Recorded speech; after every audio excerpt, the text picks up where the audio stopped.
Hola, buenos días. Bienvenidos a este curso online Huntsville, Radiología Neurológica. Me presento, soy la doctora Elizabeth Varela Blanco, médico neuroradiólogo a cargo y adscrito al Servicio de Resonancia Magnética del Hospital Regional 1 de Octubre del Iste. El tema del cual les voy a hablar en este momento es imagen en trauma craneoencefálico y raquimedular. Espero lo disfruten. Vamos con un poco de perspectiva en relación a los objetivos que queremos alcanzar con esta charla. Principalmente definir traumatismo craneoencefálico, precisar trauma raquimedular, identificar imágenes por tomografía computada y resonancia magnética en trauma del sistema nervioso central. Es importante que ahora que entremos a hablar de lleno sobre la charla, definamos ciertos aspectos. Entre ellos, la incidencia del traumatismo craneoencefálico. Tenemos una epidemiología que afecta más a hombres que a mujeres, 3:1, en donde la incidencia en México es de 38.8 por cada 100.000 habitantes. La edad poblacional más afectada con el traumatismo craneoencefálico será en las edades de los 15 a los 45 años. Los accidentes automovilísticos cargarán con el 70% de los casos. Sin embargo, podemos encontrar algunas otras causas como actos violentos, caídas, lesiones deportivas o asaltos a la población civil.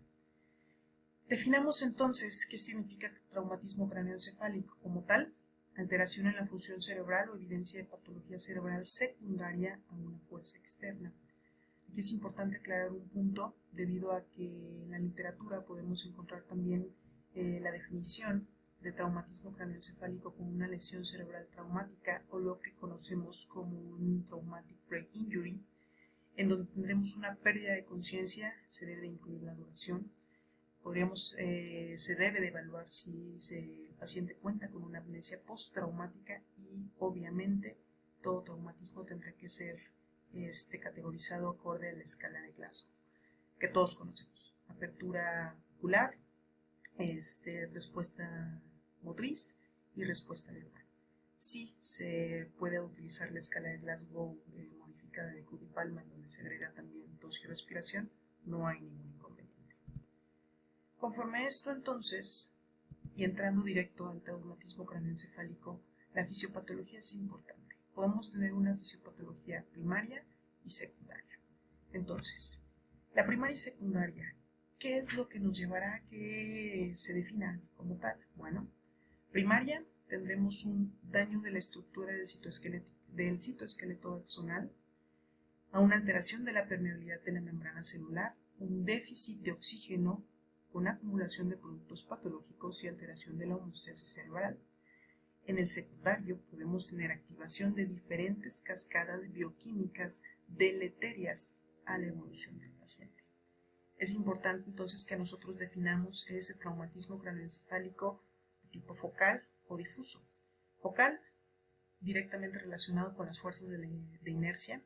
Difuso, vamos a tener un proceso de aceleración y desaceleración en donde encontraremos entonces la lesión axonal difusa, una deformidad del parénquima cerebral acorde a una respuesta inflamatoria desencadenada con una atrofia consecutiva, y lo que nos puede llevar también a una malasia. Y obviamente importante evaluar la disrupción de la barrera hematoencefálica, en donde tendremos la apertura de tight junctions o uniones estrechas. Estas uniones estrechas es importante que se definan, ya que nos llevarán nos marcarán algunas pautas, principalmente en lo que veremos en los pacientes por resonancia magnética. Entonces, la barrera hematoencefálica y los edemas, lo primero que obtendremos cuando tendremos una lesión, una disrupción cerebral, una ruptura de la barrera, será edema vasogénico, en donde tendremos un paso de líquido intracelular hacia el espacio extracelular, de la célula hacia afuera. Si la lesión sigue siendo tardía o la lesión progresa a un estadio tardío, entonces encontraremos edema citotóxico. El edema citotóxico, en donde tendremos una cascada de citoquinopatías con una activación obviamente de interleucinas proinflamatorias, no va a haber más agua afuera que adentro de la célula. Al contrario, tendremos un patrón completamente intracelular. Y eso obviamente demarcará la evolución clínica del paciente. Entonces, tengo un paciente con trauma cráneoencefálico.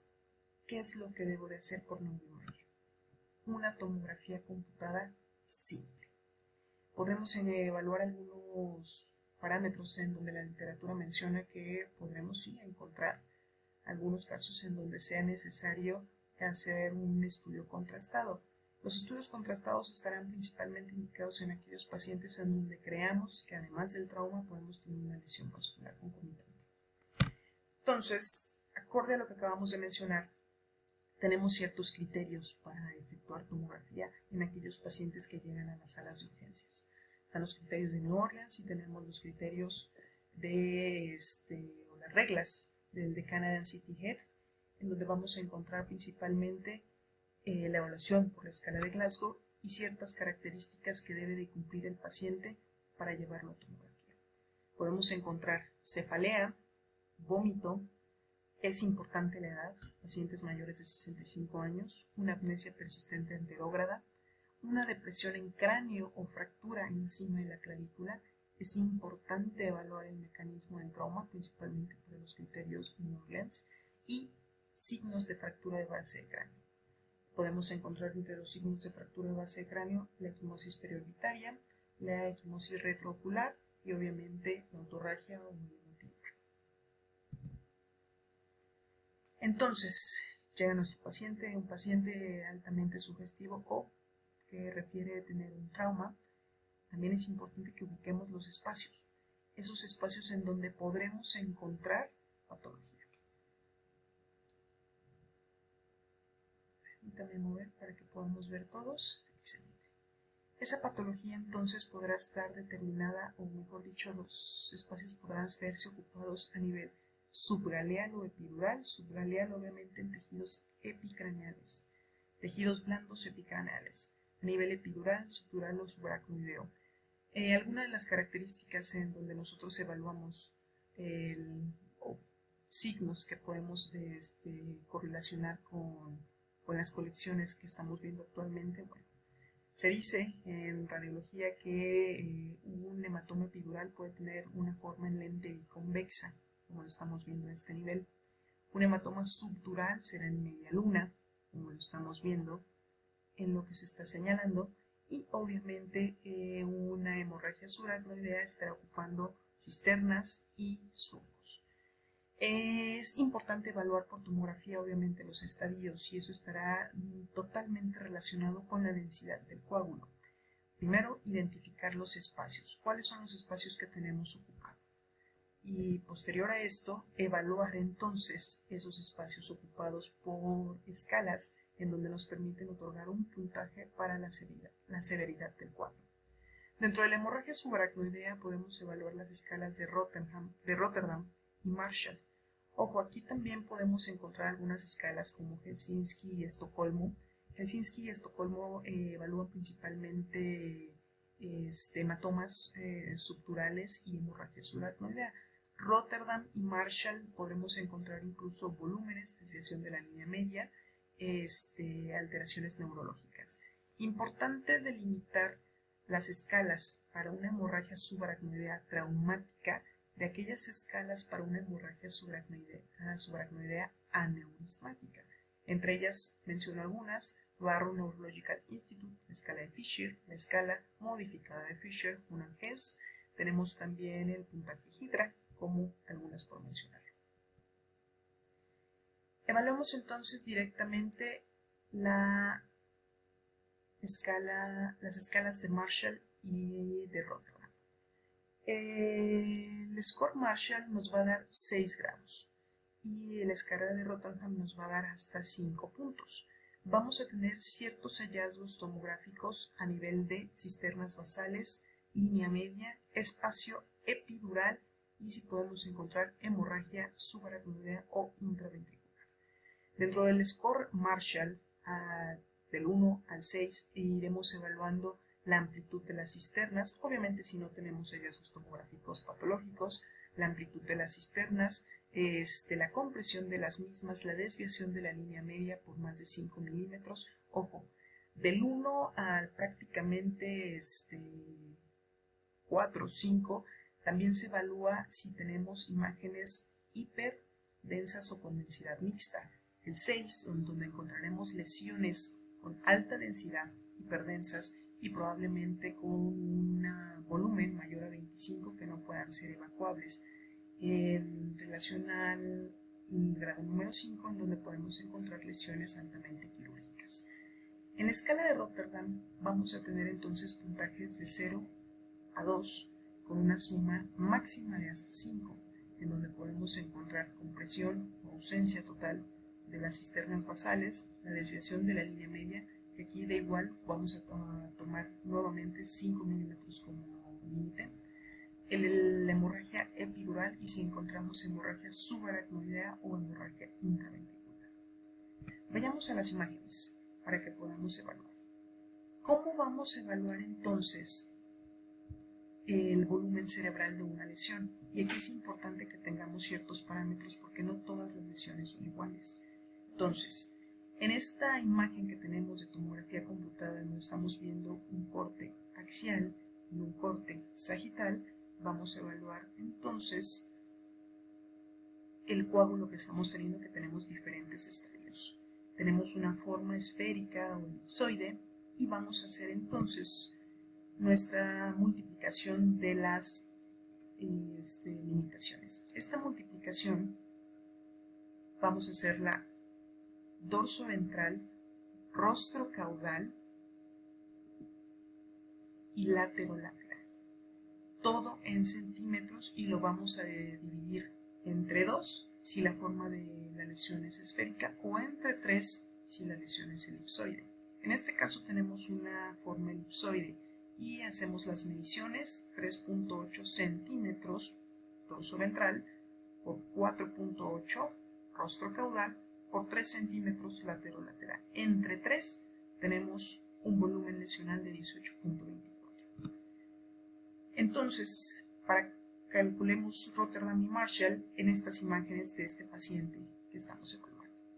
Tenemos una desviación de la línea media aproximadamente mayor a 5 milímetros, tenemos una hemorragia subaracnoidea, tenemos una obliteración de las cisternas de la base, hay una irrupción del coágulo de la hemorragia intraventricular, tenemos un hematoma subgaleal y tenemos espacios durales ocupados, principalmente subdurales en media luna. Podemos encontrar también algunas porciones con algunos hematomas intracraneales.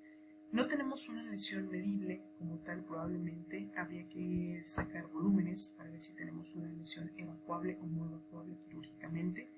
Tenemos la desviación de la línea media, tenemos hemorragia intraventricular, subdural y en algunos casos epidural, si podemos considerar esta. Vamos a tener entonces una escala de Rotterdam de 5 y un Marshall de 6. Podemos entonces evaluar también traumatismo craneoencefálico por resonancia magnética, sí. Es importante entonces aquí que evaluemos algunas consideraciones, principalmente celulares, para que identifiquemos por qué vamos a encontrar los hallazgos que vamos a encontrar en ciertas secuencias. Tenemos entonces una neurona, un núcleo neuronal, las dendritas, un axón, terminaciones del axón. Vamos a encontrar células gliales, principalmente oligodendrocitos, astrocitos. En este caso, la división de los astrocitos fibrilares y protoplasmáticos, los radiales ya los dejamos en el neurodesarrollo. Serán aquellos astrocitos fibrilares los que nos den algunas alteraciones, principalmente en las ponderaciones T1, T2 y FLER, ya que estos astrocitos son los que se encuentran principalmente en la sustancia blanca. Los oligodendrocitos son aquellas células gliales que tienden a mielinizar las neuronas. Un oligodendrocito podrá mielinizar alrededor de 100-150 neuronas. A nivel del sistema nervioso central, a nivel del sistema nervioso periférico, esto es al revés. No tenemos oligodendrocitos, tenemos células de Schwann y entonces será una neurona por una célula de Schwann. Eso cuando veamos entonces trauma raquimedular. Ahora que estamos viendo traumatismo craneoencefálico, tenemos nuestra neurona, tenemos específicamente entonces las alteraciones que podemos llegar a encontrar y la relación que vamos a evaluar por resonancia. Si tenemos una muerte celular, bueno, encontraremos una atrofia y una encefalomalacia, principalmente visible por ponderaciones T1 volumétricas. La lesión astrocitaria, el edema que encontramos o la gleosis que vemos en el FLAIR, podemos evaluarlo por una lesión astrocitaria, principalmente de subtipo fibrilar. Cuando tenemos alteraciones en vasos, en trayectos vasculares, en conjunto con las células astrocitarias, podemos identificar ciertas lesiones en resonancia funcional, así como por perfusión. Y obviamente la lesión directa sobre los vasos, los trayectos arteriales, vamos a evaluar las lesiones por T2 eco de gradiente o SWAN. Aquí es importante hacer una aclaración, ya que diferentes marcas comerciales van a llamar de manera pues diferente a algunas secuencias. Entre ellas aparecen estas dos, el eco de gradiente y el SWAN, que así lo podemos encontrar en equipos General Electric. En equipos como Philips los vamos a encontrar como T2 estrella para el eco o Bemol para el SWAN, al igual que en algunos equipos Hitachi y Canon. Dentro de las lesiones secundarias para una lesión secundaria molecular o clínica, vamos a encontrar entonces un flujo de entrada de ciertos metabolitos como sodio, calcio, potasio, donde vamos a encontrar también activaciones del oxígeno. Podemos encontrar un daño axonal, en donde encontraremos una neuroinflamación y principalmente dentro de las horas o los días, disfunción mitocondrial, coagulopatía y apoptosis. Tendremos entonces dentro del cuadro clínico algunos datos de hipoxemia, hipotensión, convulsiones, fiebre, un daño cerebral progresivo, epilepsia e hipopituitarismo. Tendremos aumento de la presión intracraneal con una disminución de la perfusión, de la presión de perfusión cerebral, un aumento o una disminución de la glucosa. Entonces, ¿qué es lo que vamos a ver por resonancia magnética? ¿Qué es lo que vamos a encontrar? Obviamente la resonancia magnética no es un estudio de elección de primera mano para aquellos pacientes con trauma craneoencefálico por ciertas características, entre ellas la accesibilidad o incluso una escala de Glasgow baja para el paciente, en donde podrá dificultar la toma de las adquisiciones y el tiempo máquina que se pueda llevar en el mismo.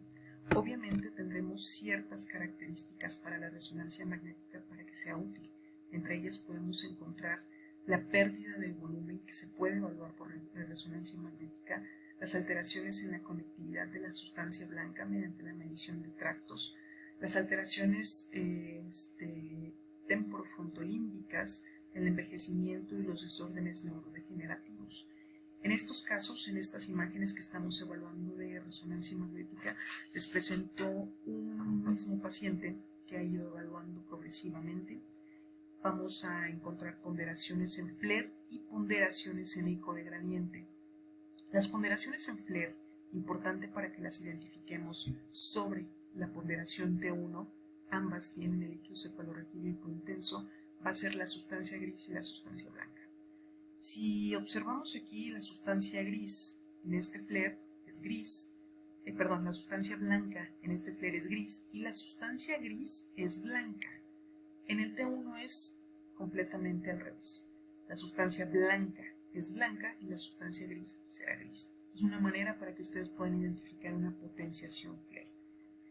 En estos casos, en donde tenemos un traumatismo leve, moderado y severo, estamos identificando incluso el aumento en la amplitud del sistema ventricular, donde podemos corroborar por índice de Evans probablemente una pérdida de volumen del parénquima como tal, y podemos encontrar lesiones focales, difusas, hiperintensas, que de acuerdo a la diapo previa podríamos correlacionar directamente con las lesiones astrocitarias fibrilares. Tenemos estas lesiones hiperintensas periventriculares, en donde conocemos como una rarefacción de la sustancia blanca periventricular. esto está en relación con un edema intersticial, en alguna literatura conocida como transependemario. Ojo, lo correcto es intersticial. Tenemos estas lesiones de la sustancia blanca que han migrado ya a la sustancia blanca subcortical profunda, limítrofe y no limítrofe, en algunas porciones incluso ya siendo yuxtacortical, y podemos encontrar dentro del eco de gradiente, dependerá de los casos y la gravedad, estos pequeños puntos hipointensos, difusos, irregulares, que podemos evaluarlo por eco de gradiente o por Swan. En algunos pacientes también podemos encontrar, dependiendo del caso, cierta hemosiderosis superficial, y vamos a encontrar también alteraciones ópticas en ellos. Podemos evaluar por resonancia magnética el seguimiento del paciente. Podemos tener principalmente, o podemos seguirlo como les mencioné en la diapositiva previa, la evaluación de la pérdida del cerebro, donde la vamos a hablar principalmente por T1 volumétrico. El T1 volumétrico son pequeños, finos cortes de la ponderación T1. Regularmente en algunos centros podrían llegar a ser cortes de 5, 6 milímetros en algunas otras secuencias. El T1 volumétrico va desde el 0.8 milímetros hasta 1.5 máximo. Y podemos encontrar estos casos en donde tuvimos un paciente, si había un trauma, tendremos un hematoma intraparenquimatoso sin desviación de la línea media por esta imagen, que se fue siguiendo en 2 meses y 4 años, donde justo esa lesión frontal izquierda principalmente tendríamos ya una zona malásica y estaríamos evaluando perfectamente por resonancia magnética. Como les mencioné, tenemos ciertas debilidades para la resonancia como tal, entre ellas la accesibilidad, el tiempo máquina, el costo, el tejido óseo y la falta de software. Habría que agregar en aquellos pacientes en donde recibieron algún tratamiento quirúrgico el artefacto que pueda generar el material residual que hayan podido colocar. Entonces eso generará muchísima pérdida de información sobre el parénquima. Sin embargo, la resonancia magnética sigue siendo una herramienta útil para la evaluación de los pacientes.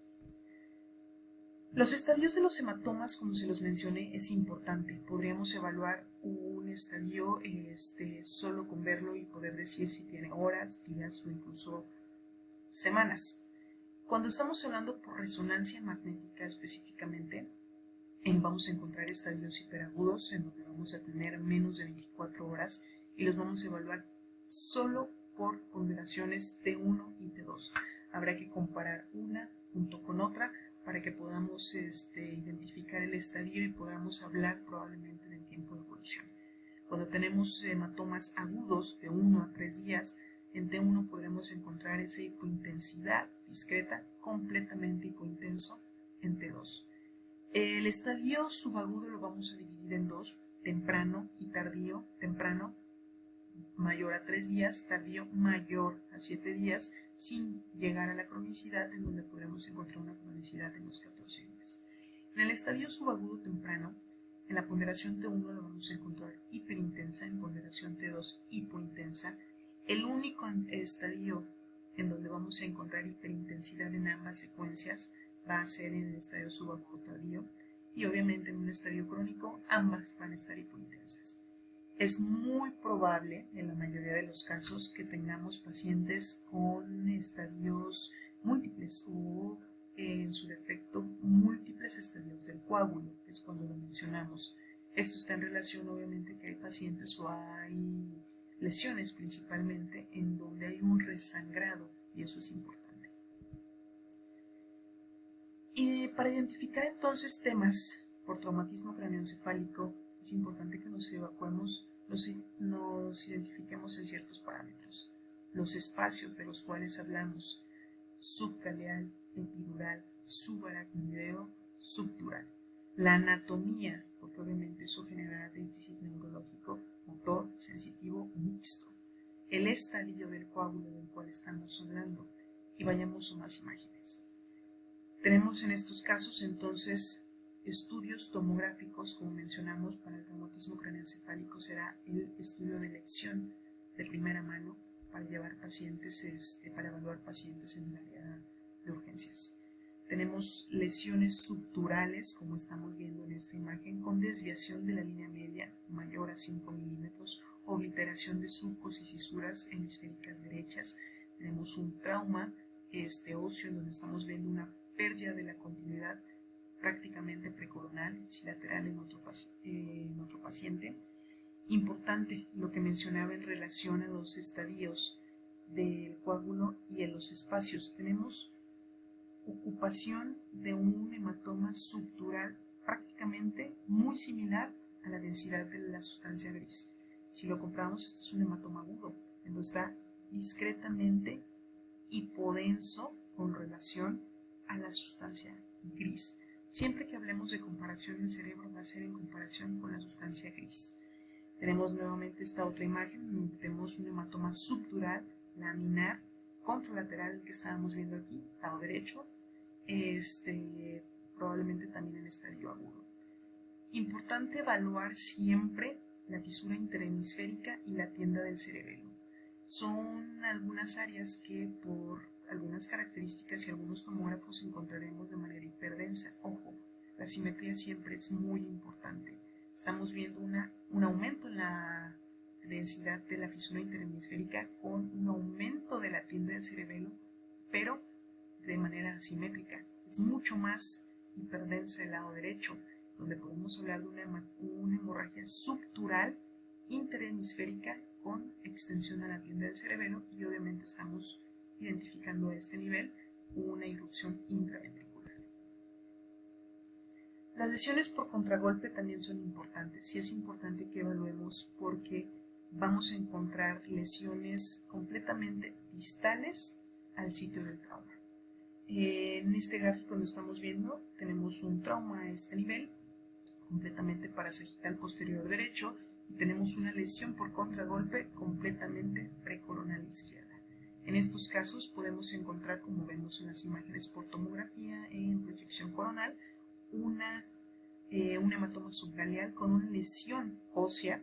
Estamos identificando aquí, tenemos una hemorragia subaracnoidea, lo que les comentaba de evaluar siempre la fisura interhemisférica con sangre, nivel de la fisura interhemisférica. Tenemos una lesión por contragolpe nuevamente con un componente subaracnoideo y parenquimatoso que tendremos siempre que evaluar en estos pacientes. Para entrar entonces con el traumatismo raquimedular, acorde al tiempo que tenemos, vamos a evaluar ciertas indicaciones para el trauma raquimedular. Obviamente el trauma raquimedular, cuando tenemos algunos pacientes que llegan con trauma de columna vertebral, siempre la movilidad es muy importante. Mantener al paciente estable es importantísimo dentro de los centros diagnósticos. La primera evaluación probablemente se haga por una radiografía, posteriormente una tomografía para evaluar tejido óseo y obviamente la resonancia magnética. La resonancia magnética tiene mayor influencia sobre el trauma raquimedular que sobre el traumatismo craneoencefálico, debido a que es más específica en ciertas partes anatómicas. Es importante encontrar o identificar que aparte de la accesibilidad que podemos tener en la resonancia magnética para el traumatismo raquimedular, la médula espinal va a ser un parteaguas para que tengamos o revisemos estudios por resonancia magnética. Las indicaciones para la resonancia magnética en trauma raquimedular son muy específicas. Si tenemos lesiones sugestivas por radiografía o tomografía de alteración ligamentosa, hematomas prevertebrales, espondilolistesis, ensanchamiento simétrico del espacio discal, ensanchamiento o dislocaciones de la articulación facetaria, ensanchamiento del espacio interespinoso, si tenemos lesiones agudas versus crónicas, o si queremos diferenciar en este tipo de lesiones, al igual que si queremos diferenciar entre las lesiones benignas o malignas, identificar anormalidades de la médula espinal en pacientes con deterioro del estado neurológico, diferenciar entre lesiones hemorrágicas versus no hemorrágicas y excluir las lesiones óseas ligamentosas sobre aquellas ocultas clínicamente sospechosas con pacientes con radiografías negativas, buscar hematomas epidurales o hernias discales antes de intentar una reducción cerrada de las mutaciones de la faceta cervical. Okay. Entonces, conforme a esto, también en el traumatismo raquimedular vamos a encontrar escalas, entre ellas principalmente Nexus y The Canadian Cervical Rules para las escalas para evaluar pacientes con traumatismo raquimedular. Dentro de las características clínicas que comparten las escalas que mencionamos va a ser la edad, al igual mayor a 60 años, dolor torácico espontáneo, dolor selectivo a la palpación torácica, mecanismos de trauma de alta energía mayor a 3 metros con una velocidad mayor a 50 km por hora, intoxicación, disminución del estado de conciencia, presencia de lesiones distractoras, de las cuales hablaremos más adelante, y dificultad respiratoria. Es importante para el neuroradiólogo, radiólogo general, identificar y sumar a las escalas hallazgos clínicos o radiológicos por mielopatía, hallazgos clínicos o de imagen que sugiera una lesión ligamentosa y obviamente una columna mecánicamente inestable. Las consideraciones para llevar a cabo una resonancia magnética entonces serán divididas de alguna manera en estas secuencias que les hago ver. Dentro de las técnicas que podemos encontrar, dependerá de cada departamento, siempre tendremos que encontrar proyecciones sagitales y axiales, principalmente ponderaciones T1, T2 y STIR. Eco de gradiente es importante valor cuando estamos pensando en pacientes que podemos tener o encontrar temas hemorrágicos. Y obviamente algo que podría anexarse a este protocolo podría ser difusión de columna, en aquellos pacientes en donde queremos diferenciar de un proceso benigno, su defecto inflamatorio infeccioso, o metastásico, maligno o primario de la médula ósea. Lesiones medulares hay que considerar para resonancia magnética, o lesiones vasculares, también tipos y mecanismos de las lesiones ligamentosas, la ubicación anatómica, los conceptos de 3 columnas para la elasticidad espinal, principalmente evaluados acorde a Dennis, lesiones nuevamente agudo versus crónico, osteoporótico versus maligno y unas colecciones extramedulares. Acorde a lo que mencionaba sobre la estabilidad de la columna, es importante que evaluemos estos parámetros porque van a ser importantes para cuando se tomen consideraciones conforme a las escalas. Tenemos obviamente parámetros o clasificaciones que han venido desde tiempos memorables, desde 1929 con Boller, pasando por Watson, Nicol, antes de los años 50, 38-49. Obviamente en los años 80 empieza a haber un auge sobre las clasificaciones para el traumatismo raquimedular, en donde encontramos a Dennis en 1983, la O-Spine, en donde hace una clasificación en 1994, y la última clasificación, que también tiene sus modificaciones, que podemos encontrar en la actualidad, que es el CLICS, o la clasificación Thoracolumbar Injury Classification Score, que viene en el 2005. Les pongo estas tres porque obviamente muchos centros utilizan la O-Spine. La O-Spine después entró en algunos conflictos en relación a que tenía diferentes evaluaciones conforme observador.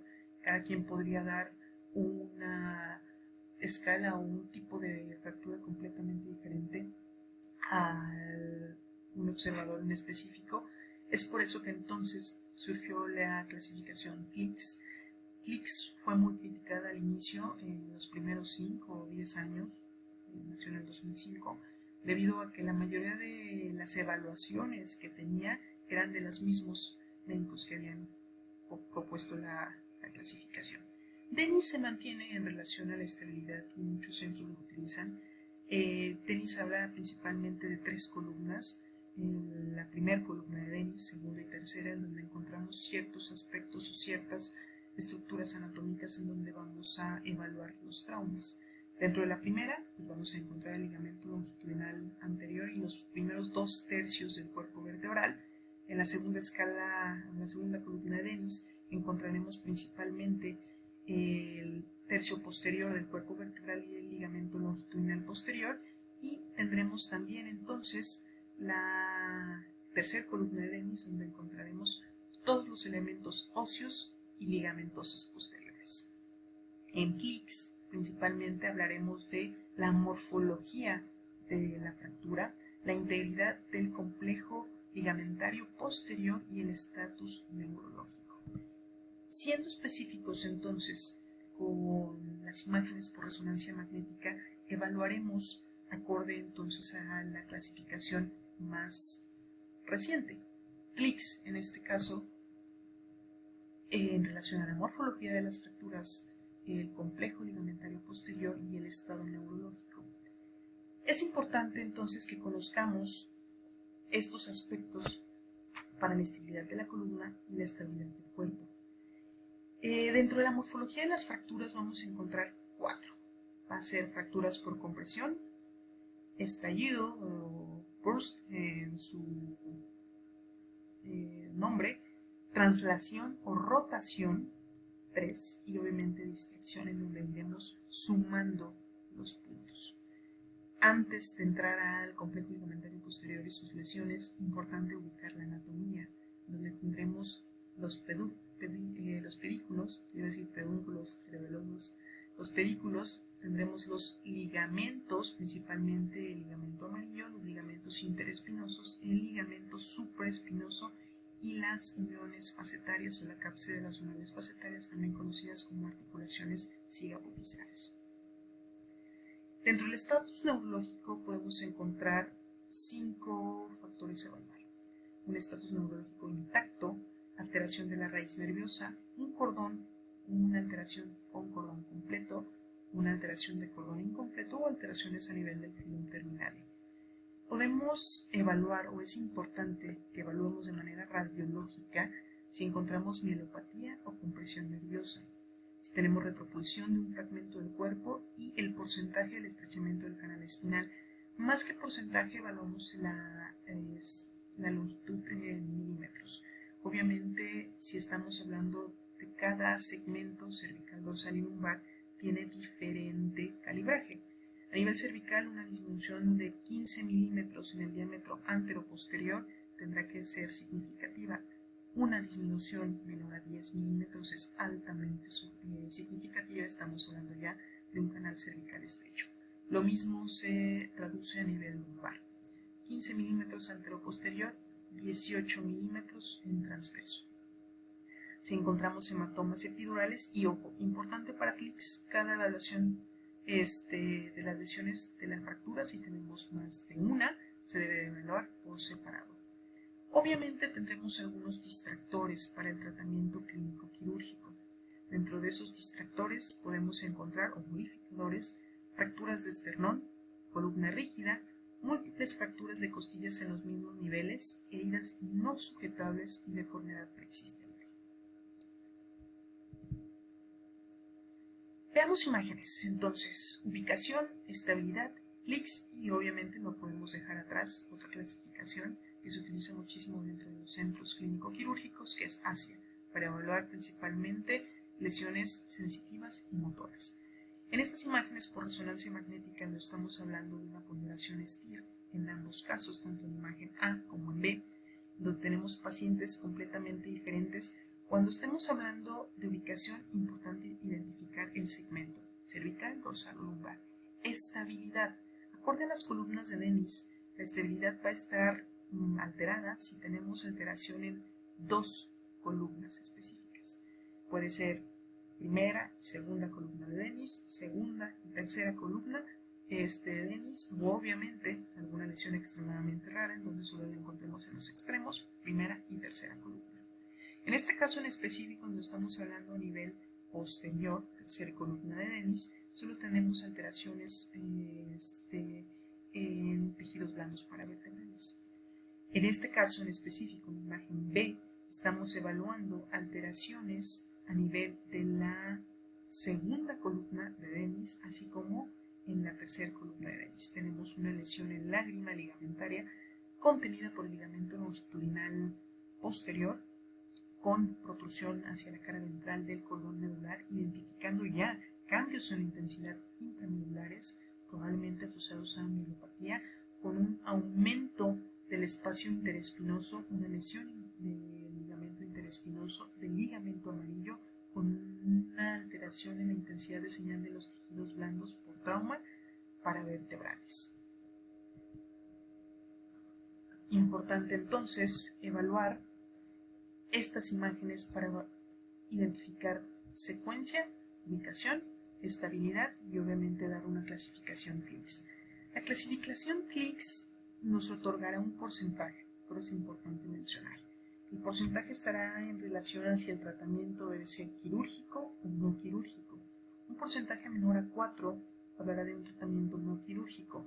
Aquí encontramos una discrepancia en la clasificación en relación a si tengo un porcentaje igual a 4, habrá que evaluar otros parámetros, debido a que es dudoso si presentar un tratamiento quirúrgico o no. Y tenemos un porcentaje mayor a 4, el tratamiento debe ser quirúrgico.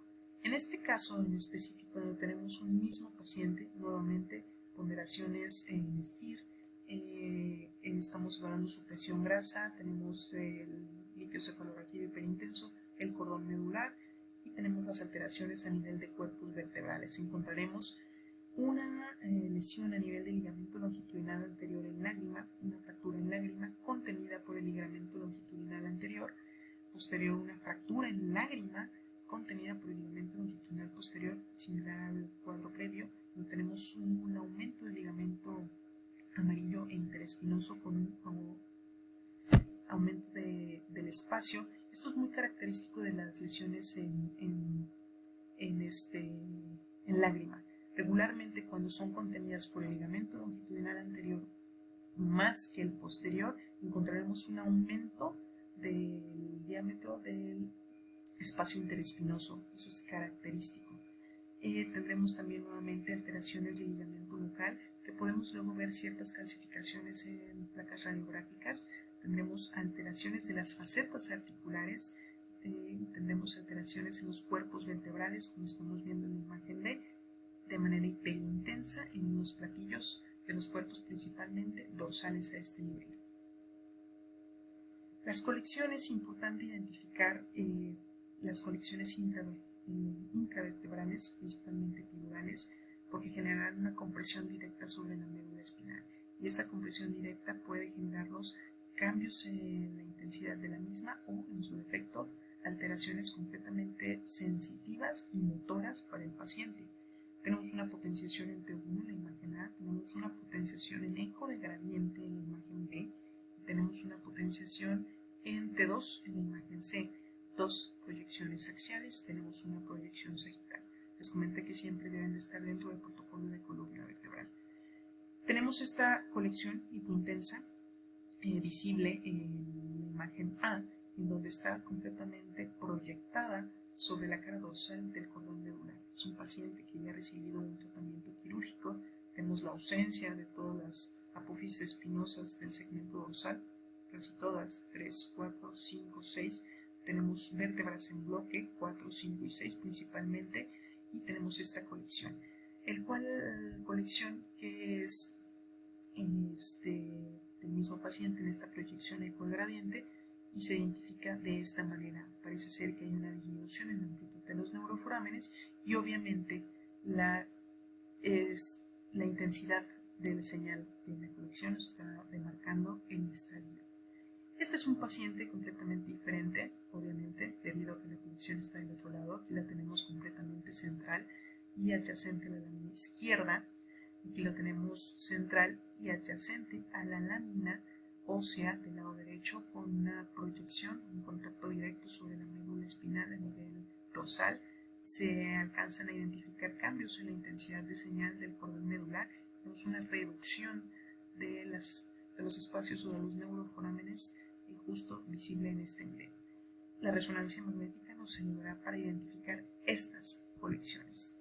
Obviamente es importante también identificar aquellos daños sobre el cordón medular traumáticos sin asociación a colecciones. Como estamos viendo en esta imagen del mismo paciente, tenemos dos potenciaciones, T1, eco de gradiente nuevamente, T2, dije T1, T2 sagital y eco de gradiente, estamos identificando la alteración a nivel del cordón medular en este nivel.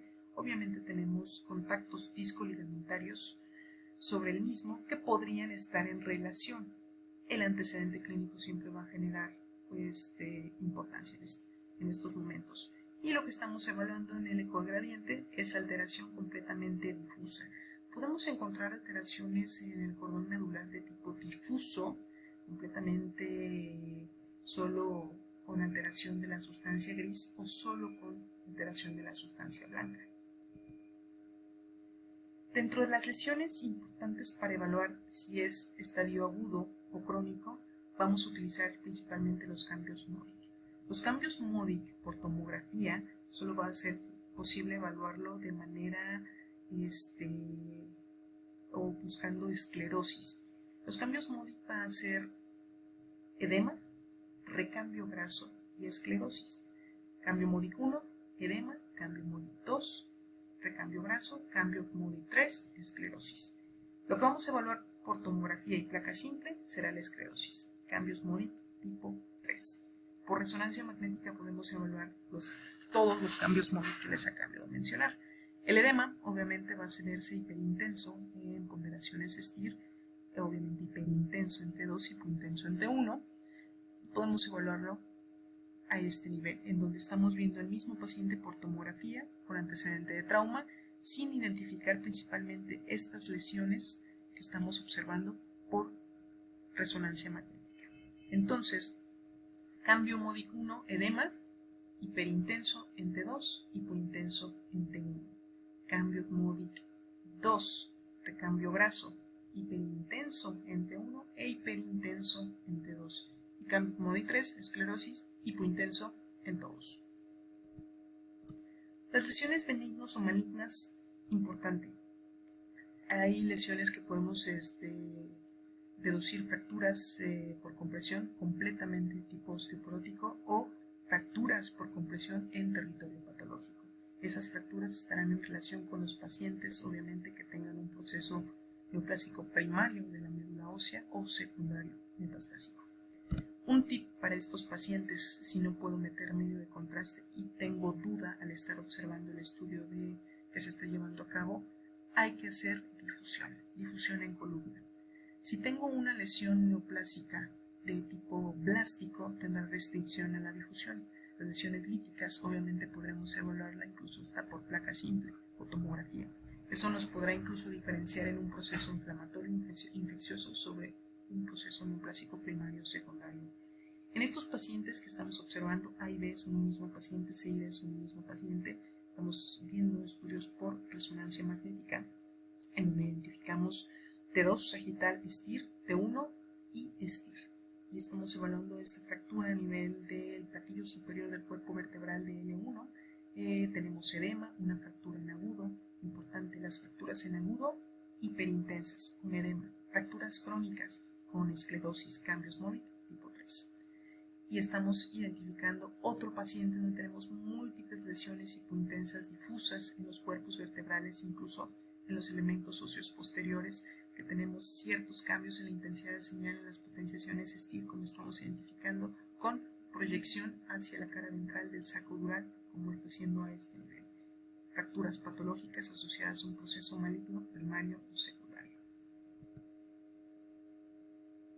Muy bien, el tema es amplio, el tema es muy grosso. Quise darles los parámetros más importantes para que ubiquemos desde criterios para evaluar pacientes por tomografía, criterios o scores, grados o puntajes para evaluar pacientes por tomografía y resonancia magnética, ciertos tips que podemos encontrar para tener a estos pacientes en cuenta y obviamente qué es lo que debo buscar para tener alguna perspectiva sobre el traumatismo cráneoencefálico y raquimedular. En relación al traumatismo raquimedular, para finalizar, importante evaluar las escalas, los modificadores que podemos tener por un tratamiento quirúrgico y obviamente sin dejar atrás la anatomía. La anatomía será el 50% de cualquiera de nuestros diagnósticos, principalmente también para saber cómo evolucionará nuestro paciente. Dentro de las conclusiones de la charla, bueno, el uso de técnicas por imagen para tomografía, para traumatismo craneoencefálico y traumatismo raquimedular estará basado principalmente por dos: la tomografía computada y la resonancia magnética. La tomografía computada tendrá mayor auge en relación a la accesibilidad, el costo o incluso la información que me puedo otorgar. Sin embargo, la resonancia magnética será de gran ayuda para dar una información extra, ubicarme perfectamente bien en la anatomía. Entonces, imágenes para trauma raquimedular y craneoencefálico, evaluación anatómica principalmente. Nos otorgarán un valor pronóstico y también una decisión clínico-quirúrgica. Importante, el seguimiento de los pacientes con técnicas de imagen. De mi parte ha sido todo. Yo soy la doctora Elizabeth Varela Blanco. Espero que esta charla dentro del curso online que acabamos de tener dentro del grupo Huntsville Radiología Neurológica sea de gran ayuda para ustedes. Les otorgo alguna parte de la bibliografía dentro de la misma. Me despido y que tengan excelente día.